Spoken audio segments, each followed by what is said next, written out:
Veuran vostès que hem agafat 9 àmbits de les característiques del model sanitari català i hem analitzat, com deia el president, hem fet com estava previst, fem el diagnòstic i després fem les propostes. Clar, aquestes propostes són, insisteixo, de molt diferent abast. N'hi ha 100. Algunes requereixen estudis i desenvolupament, com per exemple la creació de l'agència, aquesta que els comentava.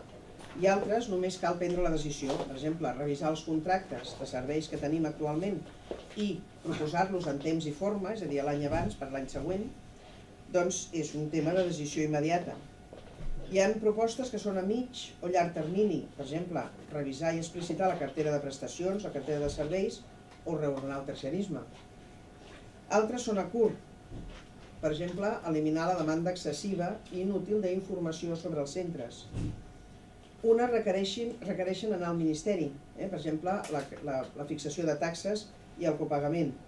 Altres són estrictament catalanes, diguéssim, majoritàriament ho són, el 70 o el 80% ho són. Per exemple, el desenvolupament de la central de resultats. Llavors, també n'hi ha que són del propi sector, és a dir, no cal que l'administració prengui cap paper, perquè, per exemple, el benchmarking, que és aquell coneixement mutu de com funciona el servei i que sigui d'una manera engrescador per tal d'assolir objectius de manera comparada, doncs és una cosa que ha de fer el propi sector. O una cosa també molt rellevant i que es fa parcialment és donar el paper que correspon als professionals clínics dins les organitzacions, que han de participar clarament en la fixació d'objectius i en l'organització dels serveis.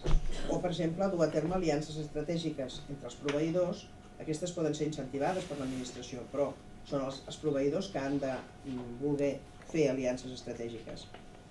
I altres són si ha de ficar l'administració, moltes d'elles. La lliure elecció, la millora dels instruments jurídics que afecten empreses públiques i consorcis, el desenvolupament de la llei de l'Institut Català de la Salut i la creació d'empreses públiques a partir de l'ens actual, afavorir la col·laboració públic-privat, etc.